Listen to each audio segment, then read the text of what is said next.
নমস্কার বন্ধুরা, শুভ সকাল। আপনারা দেখছেন পুষ্পর বাঙালি চ্যানেল। বন্ধুরা, এঁচোড়ের তো অনেক রকম পদ খেয়েছেন। আজ আমি ভিন্ন স্বাদের পদ নিয়ে এসেছি আপনাদের সামনে। আমি আজ এঁচোড়ের ভর্তা বানিয়ে দেখাবো। আর এঁচোড় চিংড়ি ছাড়া বাঙালরা তো ভাবতেই পারে না, তাই চিংড়ির সাথে রেখেই আমি এঁচোড়ের ভর্তা বানাবো। তো চলুন, সেই জন্য সবার প্রথমে আমি পাতলা স্লাইস করে কেটে রেখে লবণ হলুদ দিয়ে এঁচোড়টাকে সেদ্ধ করে নিয়েছি। এখানে একটা কড়াই বসিয়েছি। কড়াতে পরিমাণ মতো তেল দিয়ে দেবো, দিয়ে লবণ হলুদ দিয়ে মেখে রাখা এই 4-5টা চিংড়ি মাছ ভেজে নেব। আর নেব কটা চিনে বাদাম, এটাকেও ভেজে ফেলবো এর সাথে। এই রেসিপিটা আমার মায়ের থেকে শেখা, অসাধারণ লাগে গরম গরম ভাতের সাথে। অবশ্যই বাড়িতে আপনারা ট্রাই করবেন যদি আপনাদের ভালো লেগে থাকে আমার এই রেসিপি। বেশ সুন্দরভাবে বাদাম আর চিংড়ি মাছটা ভাজা হয়ে গেছে, তুলে নেব। সুন্দর করে ভেজে তুলে নিয়েছি চিংড়ি মাছটা আর বাদামটা। এবার মাছের মাথাগুলো আমি পরিষ্কার করে নুন হলুদ দিয়ে মেখে ওই তেলেই ভেজে তুলে নেব। মাথাটা ফেলবো না, যেহেতু ভর্তা বানাচ্ছি সেই জন্য আমি মাথাটাও ব্যবহার করবো রান্নাতে। মাথাটাও খুব সুন্দরভাবে ভাজা হয়ে গেছে, এবার এটা তুলে নেব। মাথাটা ভেজে তুলে নিয়েছি। ওই তেলেই 2টো গোটা শুকনো লঙ্কা আর একটু কালো জিরে ফোড়ন দেবো। আর দিয়ে দেবো বেশ খানিকটা কুচিয়ে রাখা পেঁয়াজ। এই পেঁয়াজটাকে আমি লাল লাল করে ভেজে নেব। পেঁয়াজটা ভাজা হতে হতে বন্ধুরা, আমি এঁচোড়টা আর চিংড়ি মাছের যে মাথাটা, এটা একটা মিহি পেস্ট বানিয়ে নিয়ে আসবো।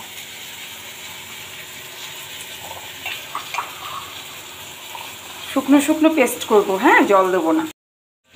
পেঁয়াজটা খুব সুন্দর লাল লাল করে ভাজা হয়ে গেছে। এই সময় দিয়ে দেবো বেশ খানিকটা রসুনের পেস্ট। ভর্তাতে কিন্তু রসুনের ফ্লেভারটা খুব ভালো যায়। আর আমি কিন্তু এই ভর্তাটা কোনো রকম আদার ব্যবহার করব না। রসুনের পেস্টটা দিয়ে রসুনটাকে খুব ভালোভাবে, যতক্ষণ একটা সুন্দর ফ্লেভার না আসছে ততক্ষণ কষাবো আমি।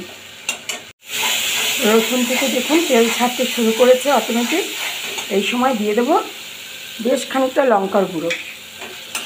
আর ভর্তা না একটু ঝাল ঝাল ভালো লাগে। এই সময় মুখে কিছুই স্বাদ লাগবে না, জানি না কেন, এই ওয়েদারের জন্য নাকি। দেখি এটা দিয়ে প্রাণ ভরে এক মুঠো ভাত খাবো। এবারে দিয়ে দেবো সামান্য পরিমাণে হলুদ গুঁড়ো, খুব বেশি দেওয়ার প্রয়োজন নেই। আর দেবো পরিমাণ মতন লবণ দিয়ে এইবার সেই পেস্ট করে রাখা এঁচোড়ের পালা, এঁচোড়টা দিয়ে দেবো। এবার গ্যাসটা লো করে দিয়ে খুব সুন্দরভাবে নেড়ে নেড়ে শুকনো শুকনো একটা মন্ড মতন করে ফেলবো।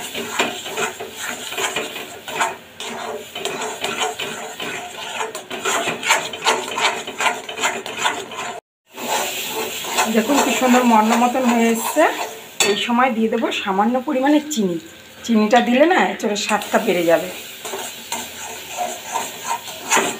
আর দিয়ে দেবো ভেজে রাখা চিনে বাদাম আর চিংড়ি মাছ। সেই স্বাদ লাগবে, সেই স্বাদ। আবারও ভালোভাবে মিশিয়ে দেবো।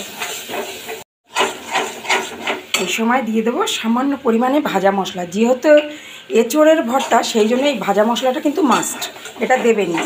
এর মধ্যে আছে জিরে, গরম মশলা, আর একটুখানি দেবো 2টো চেরা কাঁচা লঙ্কা ফ্লেভারের জন্য। আর ওপর থেকে বেশ খানিকটা ধনেপাতা ছড়িয়ে দেবো।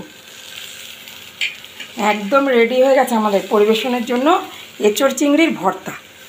এইভাবে এঁচোড়ের ভর্তা বানিয়ে খেয়ে দেখবেন কেমন লাগে। আমি পরিবেশন করে আপনাদের দেখাচ্ছি। এইরকমভাবে বানিয়ে ওপর থেকে কাঁচা তেল ছড়িয়ে গরম গরম ভাতের সাথে পরিবেশন করুন এঁচোড়ের ভর্তা। ভালো থাকবেন, সুস্থ থাকবেন, দেখতে থাকবেন পুষ্পর বাঙালি চ্যানেল। ফিরে আসছি পরের ভিডিওতে।